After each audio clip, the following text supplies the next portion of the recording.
manifestó nuestro presidente en relación con la Unión Europea. ¿Cuál fue el verdadero? ¿Cuál es el motivo por el cual de eso se dejó de hablar y de alguna manera ciertamente se ha desarticulado ese convenio? Las protestas que sobre todo hicieron los agricultores franceses y buena parte de los llamados ambientalistas europeos, que en nombre del ambiente lo que hicieron es desarticular un convenio que no les convenía económicamente.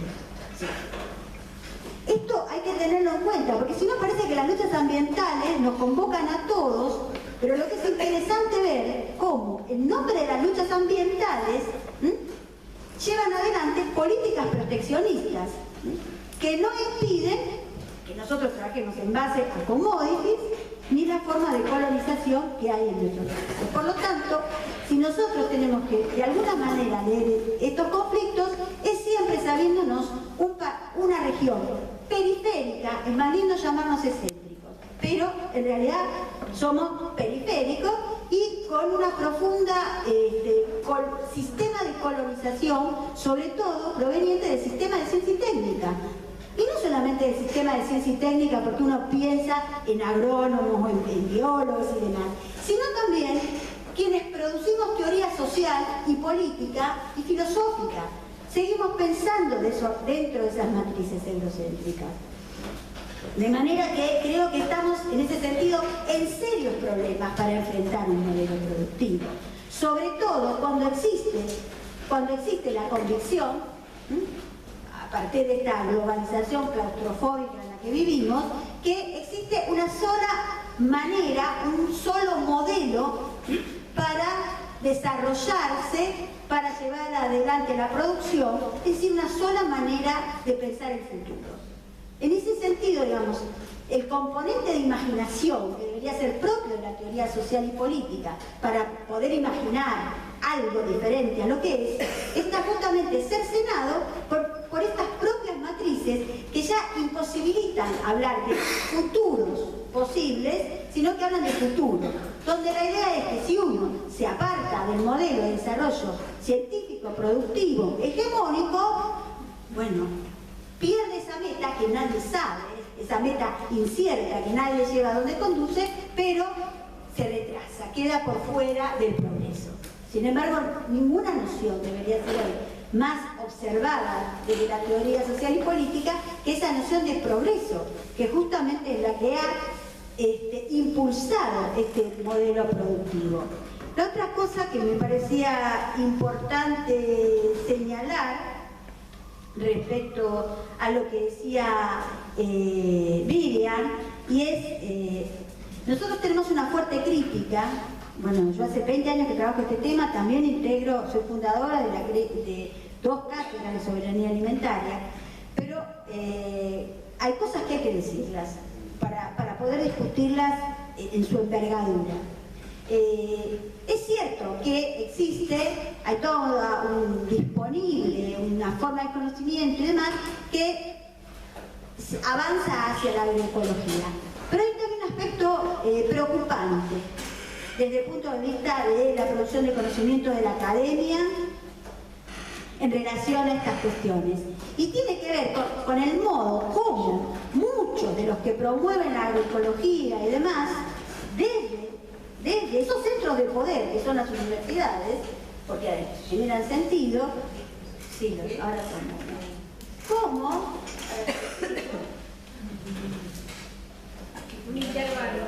Retoman, digamos, conocimientos de esos productores, de esos trabajadores de la tierra y demás, lo transforman, lo llevan al lenguaje académico, que se transforma en papers y demás, y que vuelve como conocimiento autorizado y científico a la academia.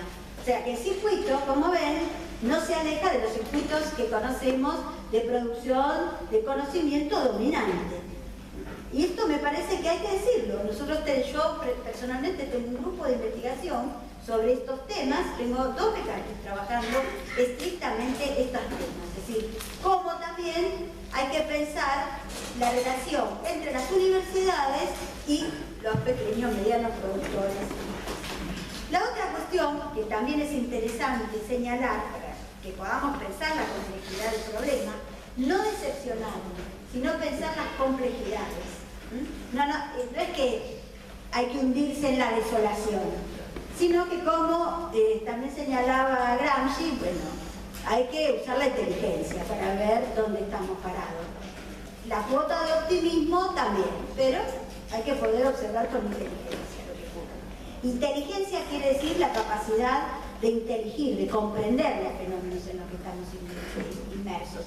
No estoy hablando de una capacidad cognitiva, ¿no? Sino de poner en juego nuestras capacidades cognitivas para inteligir. ¿Por qué digo esto? Porque en nuestra región hemos vivido de una manera muy preocupante toda la extensión del modelo de agricultura productivista de la mano de la introducción de todo el paquete biotecnológico, de los organismos genéticamente modificados y del uso de agrotóxicos. El paquete es ese. No hay organismos genéticamente modificados sin agrotóxicos, no habría necesidad de esos agrotóxicos si no estuviésemos trabajando con organismos genéticamente modificados.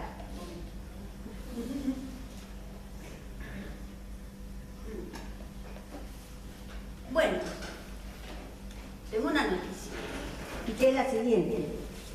Si en nuestro caso, digamos, la aplicación de ese modelo productivista a la agricultura basado en la biotecnología y en la forma de administración de la biotecnología de lo viviente, nos llevó al monopolio, a la concentración de tierras, a la expulsión de los campesinos de sus lugares de vida tradicional y demás, un fenómeno muy similar está aconteciendo hoy en el centro de Europa, donde las mismas empresas que producen organismos genéticamente modificados, digamos el paquete de semillas, que venden a las zonas periféricas, como somos nosotros, que nos constituimos en un enorme laboratorio a cielo abierto, bueno, estas mismas empresas están hoy trabajando con agroecología, están trabajando con ecología.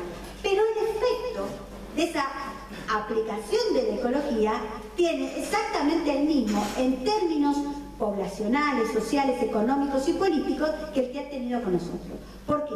Porque trabajan también con pool de siembra, trabajan también con concentración de la producción, con monopolio.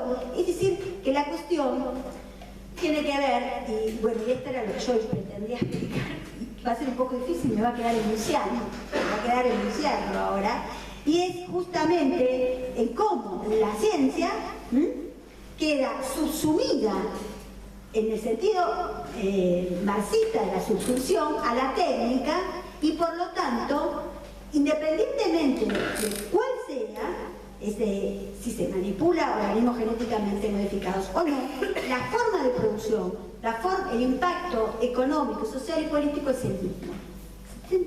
Esto me parece que es de fundamental importancia, porque si no parece, si cambiamos el modelo productivo, yo creo es una parte cambiar el modelo productivo, porque en realidad creo que el problema más grave que afrontamos es justamente la manera en que hoy se expande el capitalismo como a mí me interesa llamarlo como biotecnocapitalismo. Puedo explicar, es un poco largo, pero lo explico muy brevemente qué quiero decir con esto.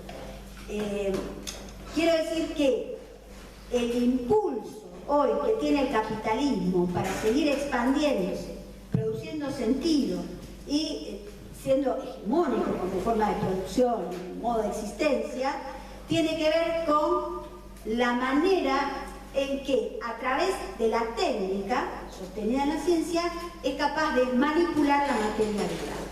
Es decir, la posibilidad de un modelo de tratamiento de la materia viva que es absolutamente asimilable al modelo de tratamiento de la materia viva.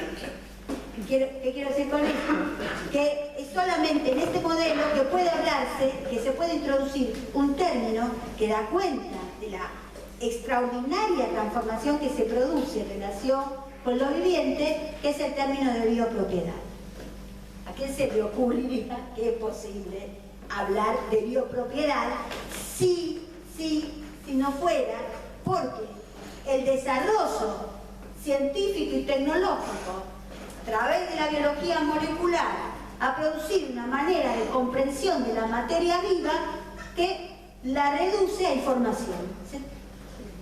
En este panorama y con este modelo, con este trasfondo, va a ser difícil, digamos, cambiar nuestro modo de relación con la materia viva, y va a ser también difícil mantener la idea de la dignidad de la vida humana, esa que fundamenta toda nuestra concepción sobre derechos humanos. Entonces, creo que el avance, de la manera en que ha avanzado las formas de conocimiento, que es una elección posible entre tantas otras, es justamente lo que habilita este modelo productivo. O sea, para cambiar este modelo productivo necesitamos cambiar las bases mismas de nuestras concepciones hoy en torno a la biología, a la biomedicina. Es decir, el cambio que se requiere es profundo, ¿no? En ese sentido, mi propuesta en relación a este tema es, que no voy a desarrollar, les comento un poco, para no porque es abusivo, han tenido ya mucha información, entonces tiro un poquito los títulos. Tiro un poquito así de título. Mi intención es la siguiente, trabajar en este sentido. En primer lugar, señalar que para afrontar estas cuestiones hay que abandonar la idea de ambiente y justamente ponerlo como una cuestión de territorialidad y justamente presentar como modelo de estas cuestiones lo que es la conflictividad ambiental, los problemas de conflictividad ambiental, que son profundos, porque son cuestiones, digamos, que lo que ponen en juego son los modos de existencia humana, no solamente las formas de producción, los modos de existencia humana. Y además, lo que fundamentalmente ponen en juego es el sistema jurídico, porque vamos a ver cómo se opone propiedad privada con propiedad común, bienes naturales, con recursos, es decir, ponen hasta el propio lenguaje con el que nosotros nos expresamos acerca de lo que es un río, de lo que es una montaña, de lo que es un ambiente en discusión. ¿Sí? Van justamente, y no es menor, porque si hay algo que sabe el poder es que dominando el discurso, que no quiere decir dominar las palabras, sino dominar el sentido de cómo pensamos, es cómo puede mantenerse. Es muy importante tener en cuenta esto, y yo lo tomo ahora para la cuestión, con esto voy a cerrar, ambiental, porque así como ahora se ha puesto muy de moda, y me gustaría saber cuánto dinero hay en juego para esto, incluso para impulsar las investigaciones sobre el medio ambiente, porque además es una redundancia, medio ambiente. ¿Qué es eso? Además, somos víctimas de una mala traducción. ¿Alguien dijo eso? Lo tomamos, miren hasta dónde llega la criticidad, ¿no? La incapacidad. Digo que es muy importante porque los términos, los conceptos que se utilizan para pensar los problemas son los conceptos que definen el problema y los modos de tratamiento de ese problema. ¿Entiende esto? Sí. La realidad efectivamente tiene un componente objetivo, podríamos decir. Pero ese componente objetivo es interpretado de manera distinta por sujetos distintos que tienen historias distintas y no solamente intereses, como se supone que están en conflicto, distintos, sino también sistemas de valores distintos. Si no, se reduce todo a una cuestión de intereses. Y lo que vemos que muchas veces está en juego son historias, modos de vida, valores, sistemas axiológicos. Eso es lo que está en disputa cuando estamos discutiendo estos temas. Pero nos quieren hacer ver que es una cuestión de ambiente, una cuestión de intereses.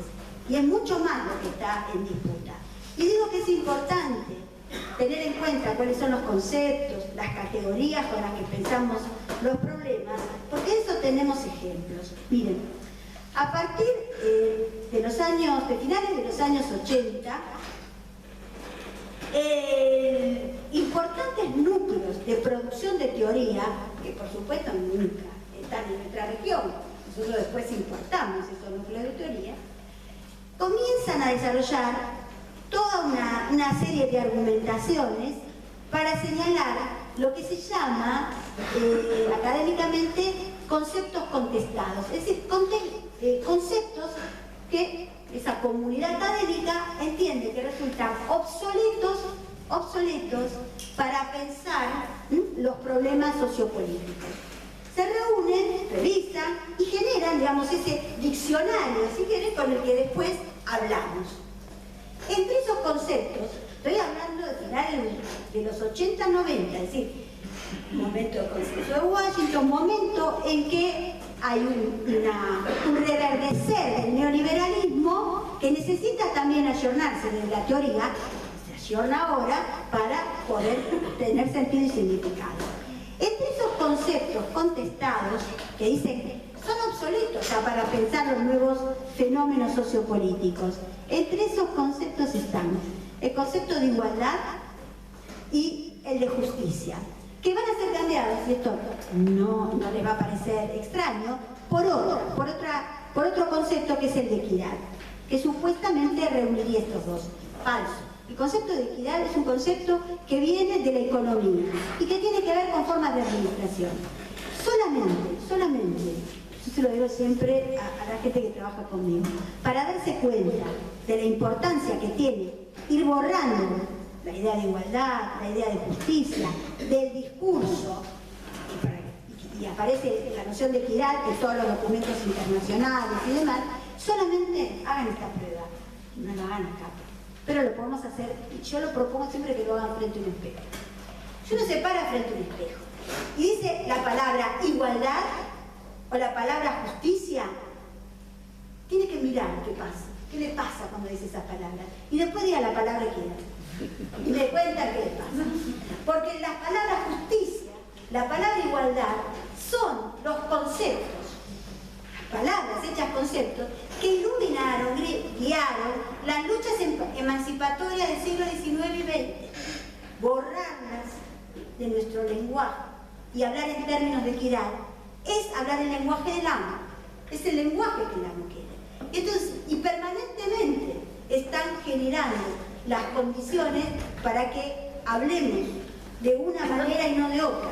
Pero no es solamente hablar de una manera o de otra, es también pensar de una manera y de otra, porque los conceptos, las palabras, tienen historia, condensan densidad histórica. Entonces, Pablo, bueno, finalmente terminó llamándolo salud territorio porque era la crítica que yo hago a esta idea de ambiente, iniciaba con ese tema, entonces me decía, bueno, no tiene sentido convocar una charla sobre ambiente para que diga, yo decía casi provocativamente, el ambiente no existe. Justamente es un artificio conceptual para pensar unas problemáticas, a la cual nosotros tenemos que ponerle otro artificio conceptual para dar sentido a otras luchas. Como decía antes, la realidad tiene un componente objetivo, pero distintos sujetos con distintas historias podemos darle distintos significados a ese componente objetivo y entonces producir discursos distintos que a su vez hacen posible otras formas de acción.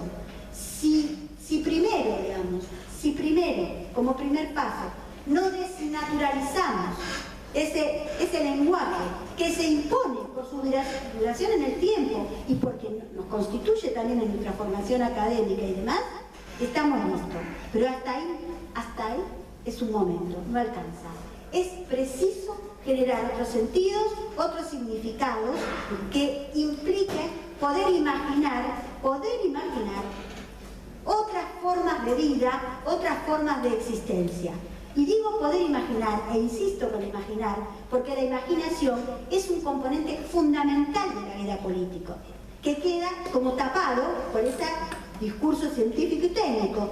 La imaginación es lo único que nos habilita poder pensar que lo que es puede ser de otra manera. Si no ponemos ese recurso,